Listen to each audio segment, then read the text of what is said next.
Je vous citais l'autre jour cette parole dure du capitaine Rossel qui disait au fond, vu de près, la commune dirigeante, ça a été un cauchemar. Il faut reconnaître, et Rossel était le premier à reconnaître, que c'était tout de même des braves gens. C'est même ça la caractéristique de ces pauvres types de la commune. C'était un bon gouvernement, je veux dire des gens honnêtes, désintéressés. C'est Rochefort qui dira même la commune, c'est le seul gouvernement honnête que la France ait jamais eu. En tout cas, c'était certain qu'ils étaient désintéressés.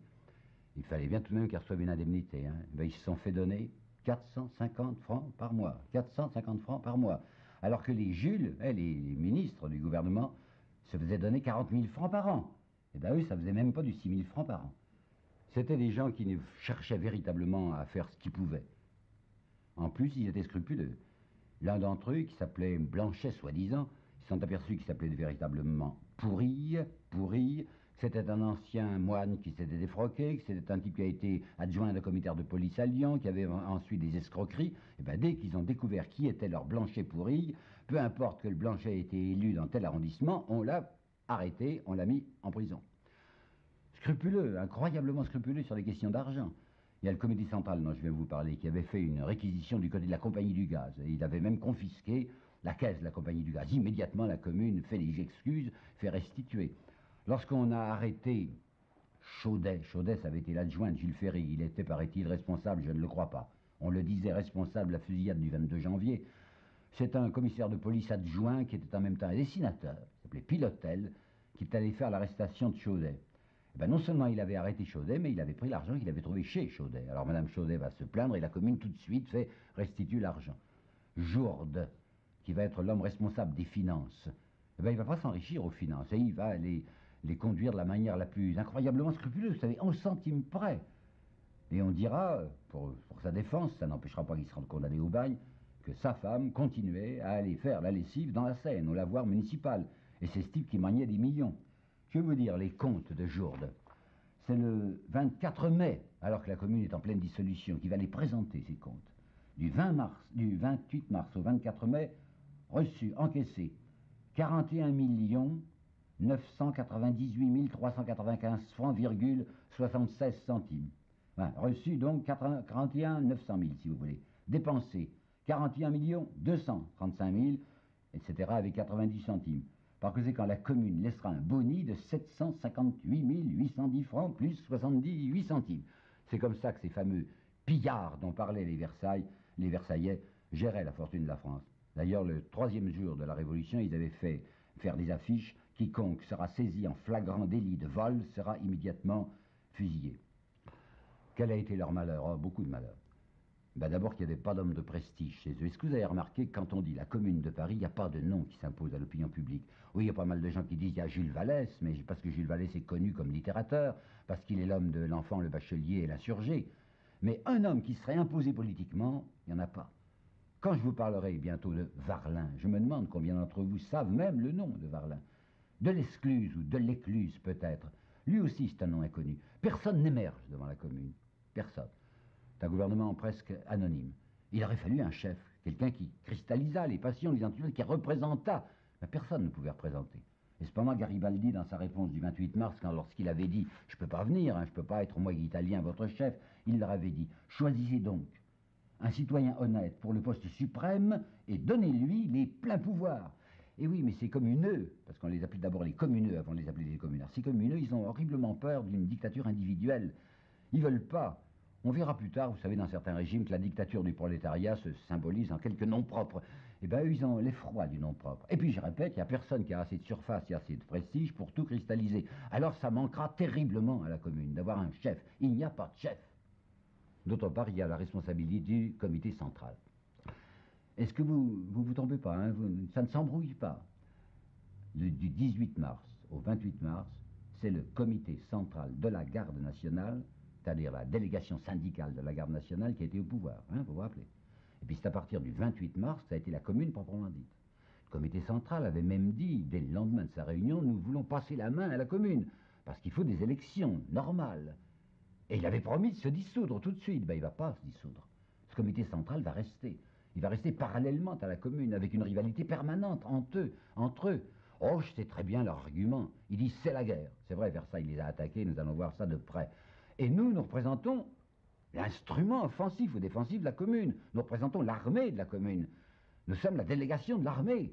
Alors nous avons des raisons de rester. Mais non, il n'avait aucune raison de rester, puisque la commune avait fait des sections. Il y avait la commission des finances, il y avait la commission de l'enseignement, il y avait la commission de la guerre. Et c'était la commission de la guerre qui était chargée de gérer les affaires militaires. Eh bien, les 35 gars du comité central, ils vont rester, ils vont empêter la commune, et ils vont compliquer la situation, ils vont se présenter avec un uniforme qui se sont fait faire, semblable un peu à celui des patrons de la commune, c'est-à-dire qu'il y a une grande écharpe rouge, et les communards proprement dit auront des glands d'or au bout de leur écharpe rouge. Eux, ils mettront la même écharpe rouge avec des glands d'argent, mais ils joueront aussi au patron. Si bien que ça fera des crises permanentes, impossibilité d'avoir une unité d'action. À un moment, il y a le capitaine Rossel, aidé de quelques autres, qui va tenter de faire un gouvernement unitaire. Coup de force, c'est vrai. Alors immédiatement, il y a un horrible bonhomme qui s'appelle Piat, celui-là, Félix Piat. C'est l'âme damnée de la commune. C'est peut-être ce qu'il y a de plus moche, il y a le plus de moins propre dans la commune. Piat va crier à la dictature de Bonaparte. Je vous assure que si Rossel avait réussi son coup, il était soutenu par la sociale, par l'Action, par le père Duchesne. Vraiment, c'était un homme loyal et d'extrême gauche. On aurait peut-être pu donner une unité à la commune. Mais impossible, surtout pas de culte de la personnalité. Et bien voilà, alors c'est pas trop étonnant que cette malheureuse commune ait pu être jugée si sévèrement par Rossel, et pas seulement par Rossel, je vous ai apporté d'autres témoignages.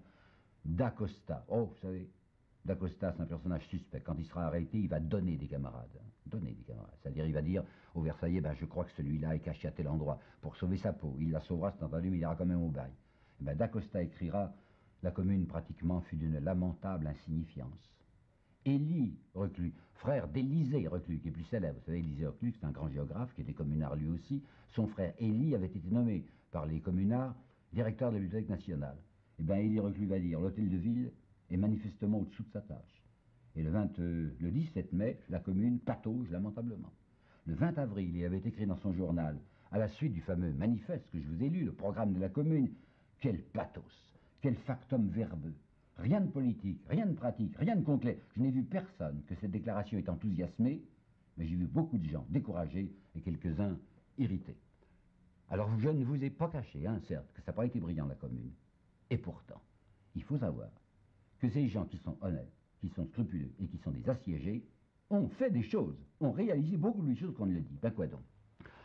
Premièrement, ils ont pris la mesure que tout le monde attendait à Paris, les petits commerçants en particulier. Vous savez, Versailles avait dit vous allez payer tout de suite. Et le comité central de la garde nationale avait dit on vous donne un mois. Et bien les communards diront non. Les échéances, elles sont reportées au 15 juillet. Et ce que vous devez, vous le payerez, c'est entendu, mais vous le payez sur 3 ans, par mensualité, enfin par 12e et sans intérêt. Ça, c'était une grande libération pour le petit commerce de Paris. Deuxièmement, les loyers. Les gens étaient perdus à l'idée des loyers. Peut-être que vous vous rappelez que Martial Delpy lui-même, qui est un conservateur, avait reconnu que ces ouvriers qui n'avaient pas pu travailler, parce qu'il n'y avait pas de matière à travail, pour eux, l'idée du terme d'avril, c'était l'angoisse. Enfin, ils allaient être jetés à la rue. Et bien la commune va intervenir autoritairement et dire 3 termes de loyer sont abolis. Ben, il est juste, disait-il, il est juste que le patronat, enfin que ceux qui possèdent fassent un peu de frais, fassent un peu les frais des souffrances que Paris a traversées. Troisièmement, la commune va établir un plafond des traitements. C'est intéressant, ça, je vous ai dit qu'eux, ils s'allouaient 450 francs par mois. Le directeur du Mont-de-Piété avait 20 000 francs. Hein. Le directeur général des chemins de fer avait 100 000 francs, monsieur de Franqueville. 100 000 francs à cette époque, ça représentait une fortune. Hein. Eh bien, ils ont décidé, eux, les communards, que le plafond des traitements sera de 6 000 francs. Aucun fonctionnaire français ne pourra toucher plus de 6 000 francs. C'était honnête, hein, c'était large, c'était pas l'opulence. Mais ils voulaient justement une république, pure et dure, quoi. En plus, interdiction du cumul. Alors que le régime antérieur, et le régime de Versailles ensuite, autorisera parfaitement des fonctionnaires à avoir double traitement, fermera les yeux. Commune, non. Boucherie municipale. Ils vont créer des boucheries municipales. Évidemment, ça fera du tort à certaines boucheries, parce qu'il y a des intermédiaires qui sont court-circuités, si bien qu'au moins 2 fois par, enfin 1 fois ou 2 fois par semaine, les pauvres gens pourront manger autre chose que des bas morceaux. Comment est-ce qu'elles vont vivre, ces boucheries municipales? Eh bien, par les subventions de la ville. Bon. L'enseignement maintenant, ben, il y a eu une commission de l'enseignement. Dans cette commission de l'enseignement, il y avait bien sûr Vallès, c'était indiqué pour un écrivain, mais il y avait aussi, plus important que Vallès, Édouard Vaillant. Vaillant, c'est un de ces communards dont il faudrait garder le nom. C'est un homme qui cumulait, lui aussi, mais vous allez voir comment. Il était à la fois sorti de l'école des mines et était docteur en médecine. C'est un homme qui vivra longtemps, il sera aux côtés de Jaurès. Il y a une photographie de lui en 1913, devant le mur des Fédérés. Il est à côté de Jaurès, il est tout blanc à ce moment-là, il a l'air d'un vieux sanglier. Ben, cette commission de l'enseignement a bien travaillé. On a leur projet, on sait ce qu'ils voulaient faire. Du reste, Vallès racontera, non c'est Gilles, c'est le dessinateur Gilles qui racontera que se promenant avec Vallès dans les jardins de l'hôtel de ville, alors que les Versaillais ont déjà attaqué et qu'ils sont certains d'être perdus, Vallès disait, ben, écoutez, on va faire au moins tout ce qu'on pourra, on montrera ce que nous voulions faire. Ben, ce qu'ils voulaient faire pour la commission de l'enseignement, c'est sérieux. Les projets que les communards de la section de l'enseignement avaient établis, c'est exactement ce que la Troisième République réalisera, mais en 50 ans. Et eux voulaient le réaliser le plus vite possible. Quoi donc? Ben, d'abord la gratuité de l'enseignement. L'enseignement primaire sera gratuit, sera laïque et sera aussi obligatoire. Deuxièmement, ils ne songent pas tout de suite à la gratuité de l'enseignement secondaire, mais déjà ils ont prévu une quantité de bourses, qui seront des bourses d'État, pour les jeunes gens qualifiés, mais dont les parents n'ont pas d'argent et qui peuvent faire des études secondaires. Puis troisièmement, ils ont l'idée, c'est la première fois, d'écoles professionnelles, ce qu'on appellera ensuite des écoles techniques. Et même au moment où la commune va disparaître, il y avait 2 écoles professionnelles, dont une école professionnelle de jeunes filles, c'est tout à fait nouveau ça, que Édouard Vaillant allait établir. Vous voyez que la commission de l'enseignement a travaillé soigneusement. Ensuite, séparation de l'Église et de l'État. Ben, je ne trouve rien à redire, au contraire. On avait décidé que les prêtres ne seraient plus des fonctionnaires, que ceux qui voulaient se faire prêtres, ben, c'est leur vocation, ils le seraient s'ils le voulaient, mais ils ne seraient plus au service de l'État, ils ne seront plus appointés, ils ne seront plus payés, et on avait aussi décidé la nationalisation des biens de main morte. Là, il faut s'expliquer, c'est parfaitement vrai, hein, que dans l'ensemble, les communards étaient extrêmement anti-religieux. Dans le livre de Élie Reclus, dont je vous ai déjà parlé, La commune au jour le jour, Élie Reclus est un athée, comme la plupart des communards. Et il dit, il y a même des catholiques et même des jésuites parmi nous, disait-il. Je ne sais pas qui il veut dire. Je pense que c'était Régère. Régère, dont je vous ai dit, c'était un vétérinaire, membre de la commune. Effectivement, Régère a conduit par la main ses enfants à la première communion en pleine commune. Ça ne plaisait pas à tout le monde. Il faut savoir qu'il y a une puissante vague d'anticléricalisme, d'anti-religion dans la commune. Ce Pilotel dont je vous ai parlé, qui était un dessinateur, qui est un personnage un peu suspect puisqu'il avait attrapé l'argent de Chaudet le jour où il l'a arrêté. Pilotel se spécialisait dans la caricature anti-religieuse et même d'une qualité souvent assez basse. Si vous lisez les journaux de la commune, vous y voyez des agressions constantes contre l'idée religieuse, contre l'Église, contre Dieu même. Un garçon qui s'appelle Marotteau, qui avait 24 ans, qui est une figure de Christ du reste, va écrire un article retentissant qui s'appelle « Nous biffons Dieu, nous supprimons Dieu ». Puis les journaux de la commune, surtout au mois de mai, seront remplis d'histoires affreuses, de découvertes qui ont été faites dans les sous-sols, des églises ou dans des souterrains de couvents. Il paraît qu'on a trouvé dans des couvents des instruments de torture. Maxime Vuillaume, qui écrira dans les cahiers de la quinzaine de Péguy, mes cahiers rouges. Vuillaume, qui était du père Duchesne, dira longtemps après, c'est entre 1907 et 1914, il dira oui, on peut sourire un petit peu de ces déclarations terribles et fracassantes de découvertes qui avaient été faites dans certains couvents. Au fond, c'était des instruments orthopédiques. Et puis on a décidé aussi on avait déclaré qu'on avait découvert sous le sous-sol de plusieurs églises des monceaux de cadavres, qu'on n'avait pas le droit d'enterrer là des gens. Donc c'était l'église qui avait tué des gens puis qui les avait cachés dans le sous-sol. Ben, Vuillaume dira plus tard, c'était surtout de vieux squelettes qu'on trouvait là, et c'était des squelettes qui dataient du temps de la Révolution. Par conséquent, il y a eu beaucoup d'ajoutis, enfin beaucoup de choses excessives dans cette politique anti-religieuse. Mais attention, il ne faut pas non plus exagérer. Vous comprenez le parti que pouvaient tirer les Versaillais du fait que la plupart des communards étaient athées et se proclamaient athées. Mais les chiffres sont là, il y avait 67 églises dans Paris. Ben, il y en aura 10 seulement qui seront fermées pour le culte. Et pourquoi? Parce que la plupart se sont fermées elles-mêmes. Parce que la commune avait autorisé les clubs populaires, à se réunir dans les églises à la fin du jour. Toute la journée, jusqu'à 5 heures de l'après-midi, l'église était au curé, enfin il allait faire ce qu'il voulait, puis à partir de 5 heures, l'église, on masquait, si vous voulez, les ornements religieux, et ça devenait un club. Alors dans la chaire, au lieu d'avoir un prêtre, il y avait quelquefois des femmes, enfin, il y avait des communards, il y avait des gens qui parlaient au peuple. Ça ne souillait pas l'église. Ah ben si, le clergé avait décidé que c'était épouvantable, qu'on allait proférer là des paroles tellement inadmissibles qu'il valait mieux fermer l'église. Mais attention, il n'y en a eu que 10 au total de fermés sur 67. Le révérend père Olivier, qui était un super réactionnaire, et qui prêchait le carême, puisque la commune a éclaté en pleine carême, il a continué à prêcher son carême à Notre-Dame. Le jour de Pâques, cette année-là, c'est quand? C'est le 9 avril. Le 9 avril, la commune est installée déjà plus de 15 jours. Le père Olivier continue à faire ses prédications de carême. Alors n'exagérons pas, c'est parfaitement vrai que l'ensemble des communards, ou la majorité, ou l'extrême majorité des communards étaient irréligieuses, mais il n'est pas vrai qu'il y a eu des persécutions si terribles. Les petites sœurs des pauvres, on leur a rien fait. Elles ont continué à vivre. Les sœurs hospitalières qui travaillaient à Notre-Dame, elles sont à l'Hôtel-Dieu, elles sont restées en fonction. On avait simplement exigé d'elles qu'il y ait une bande rouge sur leur robe grise. Les noms des salles avaient été changés. La salle Saint-Joseph s'appelait la salle Blanqui. Eh bien, peu importe. Les religieuses étaient très bien du reste avec le nouveau patron communard de l'Hôtel-Dieu, et par conséquent, il faut dire qu'il y a eu peu de persécutions antireligieuses réelles pendant la Commune. Il y a eu le décret de la colonne aussi, la colonne Vendôme. Oh, je sais bien qu'aujourd'hui encore, il y a des gens qui considèrent que c'est épouvantable d'avoir renversé la colonne Vendôme. Ben, au risque de vous scandaliser, je vous dirais que personnellement, je trouve qu'il est très bien, le décret de la Commune, qui précise qu'il faut renverser la colonne Vendôme. Pourquoi? Parce que la colonne Vendôme est un monument de barbarie, parce que c'est le symbole de la force brutale et de la fausse gloire, parce que c'est l'affirmation du matérialisme, parce que c'est la négation du droit des gens. Tout ça est strictement vrai. Alors quand le 19 mai, la colonne Vendôme sera abattue, à Versailles on poussera des cris, on versera des torrents de larmes, je dois avouer que j'étais assez content de cette mesure-là.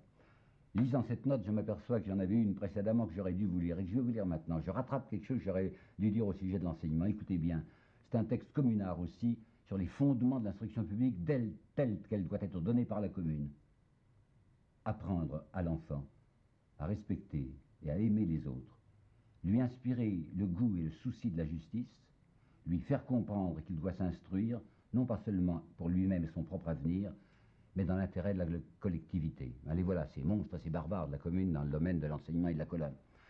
Mais c'est surtout la commission du travail qu'il faudrait qu'on regarde de près. Ça a été sérieux, vous savez, la commission du travail. C'était Frankel qui était le plus important. Et Frankel, je vous ai dit qui c'était, c'est le seul marxiste de la commune avec Longuet. Longuet ne faisait pas partie de la commune proprement dite avant le 16 avril, du moins.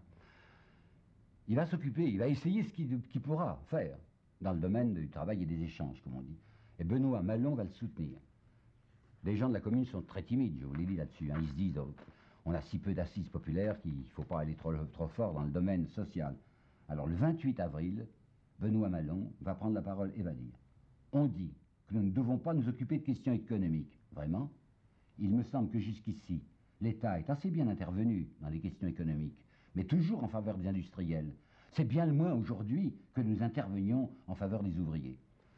Alors qu'est-ce qu'elle va faire, cette pauvre commission? Elle va faire trois choses. Premièrement, interdiction du travail de nuit dans les boulangeries. Les garçons boulangers ont dit qu'ils ne voulaient plus travailler de nuit. Bon, c'est peu de choses, c'est d'accord. Deuxièmement, le 16 avril, il y a un décret important. Un très grand nombre d'ateliers, vous le savez déjà, de petites manufactures, ont été abandonnés par les patrons. Alors, sous la pression de Frankel, de Malon et de la commission du travail, la commune décide ceci. Les ateliers qui sont abandonnés seront remis à la collectivité ouvrière. C'est-à-dire que les ouvriers qui travaillaient là vont pouvoir se réunir, on leur donnera des capitaux et c'est eux qui feront marcher l'affaire. Mais attention, lorsque le patron reviendra, on discutera avec lui à l'amiable pour le montant de l'indemnité. Là, vous voyez bien qu'il ne s'agit pas d'expropriation. On demande simplement aux ouvriers de faire marcher un atelier que le patron a abandonné. On ne le rendra pas au patron, mais on indemnisera le patron. Puis troisièmement, il y a eu la révision des marchés. Donc, je vous répète, si vous voulez, les trois actes de la commission du travail, c'est l'abolition du travail de nuit pour les garçons boulangers. Deuxièmement, c'est les ateliers abandonnés qui sont remis à la collectivité ouvrière. Et troisièmement, révision des marchés. Qu'est-ce que ça veut dire, ça? La commission de la guerre, d'une part, et malheureusement aussi le comité central, d'autre part, qui n'avait pas à s'en occuper, passait des marchés avec des fournisseurs pour les fournitures militaires, et en particulier pour les uniformes. On avait bien assez de munitions, on avait bien assez de canons, mais il manquait, semble-t-il, d'uniformes. Alors on s'était aperçu, et Frankel s'était aperçu, que ces marchés étaient scandaleux. Les marchés passés par la commune, qui n'étaient pas passés avec des organisations ouvrières. Il y avait des organisations féminines qui faisaient des costumes, mais la préférence était donnée à des entreprises individuelles. Alors Frankel disait, mais il y a une contradiction dans ce que nous sommes. Nous voulons travailler au profit de la classe ouvrière et on continue à passer des marchés avec des fournisseurs privés alors qu'il y a des associations ouvrières. Alors, le décret était de deux parties. Première partie, pour toute fourniture à la commune, c'est-à-dire à l'armée de la commune, l'avantage doit être donné aux associations ouvrières. En particulier, comme c'était souvent des fournitures d'uniformes, il y avait des associations ouvrières féminines qui travaillaient dans les uniformes. Alors Frankel avait dit, avec juste raison, enfin c'est absolument insensé qu'un gouvernement communeux ou communard donne la préférence à des entreprises privées. Partout où il y a une association ouvrière qui peut nous fournir, c'est à elle qu'on doit s'adresser. Un.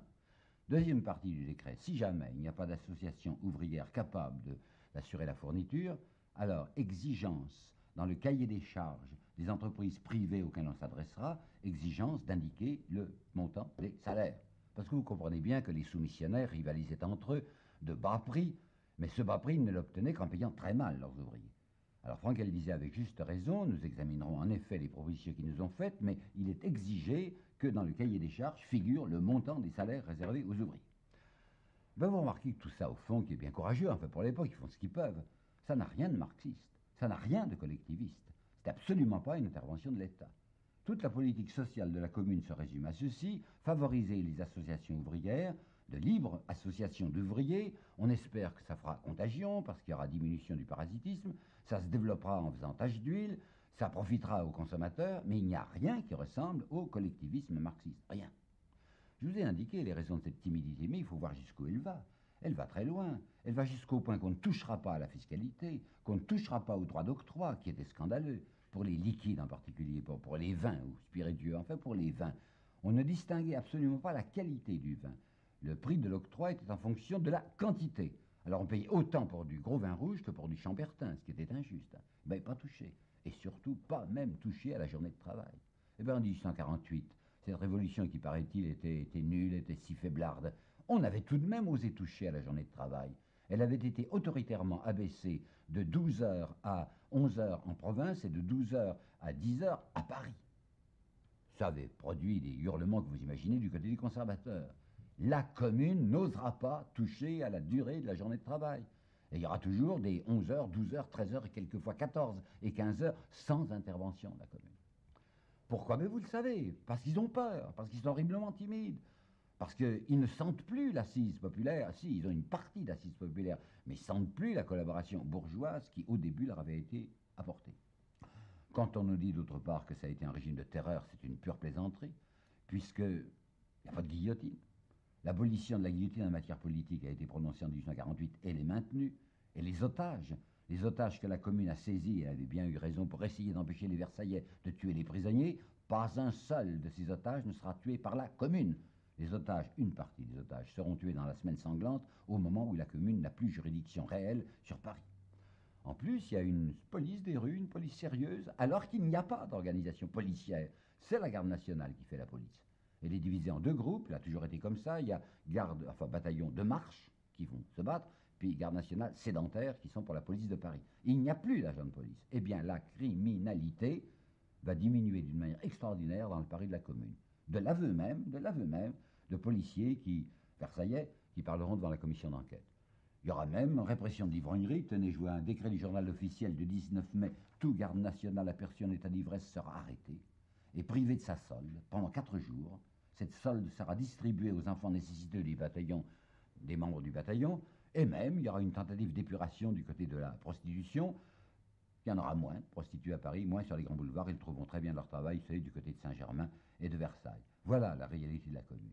Mais, j'arrive à quelque chose d'à peine croyable, c'est le comportement de la commune à l'égard de la Banque de France.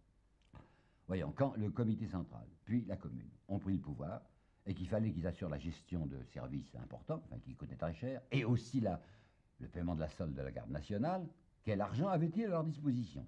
Rien. Alors ils se tournent du côté du ministère des Finances, c'est Jourde qui y va, c'est le 19 mars, il y va, et au ministère des Finances, il y a 4 600 000 francs qui sont dans les coffres. Seulement, les directeurs, en partant pour Versailles, avaient mis des scellés. Et bien, tels sont nos amis de la commune qui sont impressionnés par des scellés. Oh, on dit de nous qu'on est des pillards, des voleurs, on va pas faire sortir des scellés. Alors ils ne prennent pas cet argent qui est à leur disposition au ministère des Finances. Et ils vont se tourner du côté de la Banque de France. C'est là qu'il faut bien regarder. Le jeu de la Banque de France est singulier. La Banque de France, de par ses origines, c'est un établissement chauve-souris.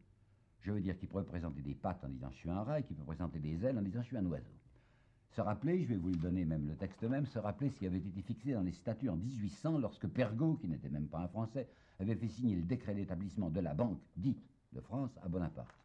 Cette banque dite de France, voici qu'il est déclaré ce propos. Il est bien entendu que la banque conserve un caractère entièrement privé et qu'elle ne négocie avec l'État que lorsqu'elle y trouve un complément de sa sûreté. Ah bah j'estime que c'est d'une clarté absolue. Alors quand je dis chauve-souris, vous voyez que dans les statuts, d'établissement privé, mais comme ça s'appelle Banque de France, la banderole, enfin l'étiquette Banque de France, les gens croient que c'est la Banque de la France, la Banque de l'État, ce qui n'est pas vrai.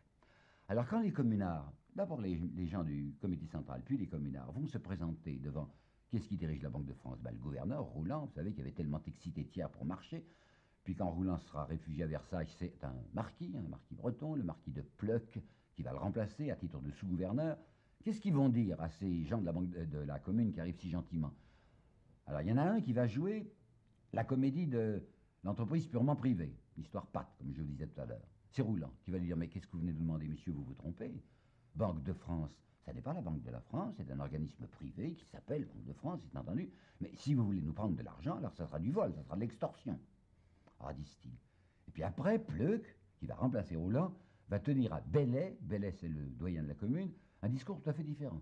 Lui, il ne rappellera plus que la Banque de France est une entreprise commerciale privée. Il va dire au contraire, ah mais messieurs, voyons, vous nous demandez d'un argent qui ne nous appartient pas. C'est la fortune de la France qui est ici. Nous sommes les gestionnaires de la fortune de la France. Alors puisque cet argent ne nous appartient pas à nous, il vous appartient encore moins à vous, vous comprenez? Les pauvres gens de la commune ne savent pas que la ville de Paris avait déposé 9,5 millions entre les mains de la Banque de France. 9,5 millions. Cet argent, puisqu'ils sont maintenant ceux qui dirigent Paris, qui ont le poids de Paris sur les épaules, cet argent leur revient de droit. La banque ne leur dit pas. Et elle va simplement dire ceci, écoutez, en considération des circonstances, hein, ça va mal, c'est difficile, vous êtes le gouvernement de fait, nous voulons bien consentir à des avances. Et encore, toutes les fois qu'on vous donnera de l'argent, il faudra bien que vous inscriviez sur le reçu argent réquisitionné. Admirez, n'est-ce pas, le procédé de l'argent qu'ils doivent à la ville de Paris, de l'argent qui appartient à la ville de Paris, ils font semblant qu'on le réquisitionne de force. Au total, la Banque de France aura versé à la commune 20 millions, pas même 20 millions. 20 millions dont 9 millions appartenaient de droit à la commune. Et pendant que la Banque de France va bien vouloir avancer ou se laisser extorquer par réquisition, paraît-il, cette petite vingtaine de millions, dans le même temps, la même Banque de France va avancer 258 millions à Versailles pour préparer contre Paris une armée d'extermination. Ah oui, c'est pas mal. Hein? Bah, quelle était l'attitude des communards? Pourquoi ils ont fait ça? Il y a Vallès qui a un mot assez impressionnant, c'est dans l'insurgé. Vallès qui dit c'est un effroi de pauvres devant l'or entassé et devant les billets. Un effroi de pauvres. Ces pauvres gens, car ce sont tous des pauvres gens, sauf Bellay, ils sont intimidés. Et puis d'autre part, il y a cette doctrine qu'on leur a appris, vous savez, c'est des bons petits, enfin des gens qui avaient suivi l'école primaire, où on leur avait dit le plus grand devoir moral, c'est le respect du bien d'autrui. C'est ça que leur avaient enseigné les possédants. Or, les nantis ne sont devenus des nantis que parce que précisément le bien d'autrui, ils ont passé leur temps à le voler.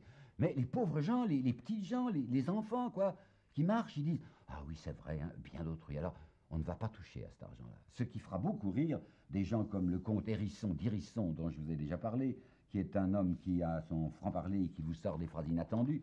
Et le comte d'Hérisson, il dit « Il est amusant de voir ces enfants de la commune mendier ce qu'ils n'avaient qu'à saisir. » Engels, dira Engels, vous savez l'ami de Marx, la Banque de France aux mains de la commune, ça valait mieux que 10 000 otages. Toute la bourgeoisie eût fait pression sur Thiers pour une négociation. Ben, ils n'ont pas osé y toucher. Alors M. Henri Lefebvre, dans son très beau livre de 1965, qui s'appelle La proclamation de la commune, aura cette formule par laquelle je dois terminer, parce que c'est la vraie formule, que la Banque de France soit restée une enclave versaillaise dans Paris, ainsi que la Bourse et la Caisse des dépôts et consignations, c'est un étonnement pour l'historien et un scandale. Et je veux encore vous ajouter ce petit document que j'ai trouvé dans l'illustration du 25 avril 1871, c'est-à-dire en pleine commune. L'illustration avait interviewé une haute personnalité financière de Paris, et on avait vu là un banquier, l'œil vif, sans émoi, plein d'une tranquillité euphorique et même joviale, et qui avait déclaré « Ce ne sera là qu'une bourrasque. Le monde des affaires en attend la fin avec confiance. Tenez, en 1848, le 3% était descendu à 36. En ce moment, en pleine guerre civile, il est à 50. Concluez. »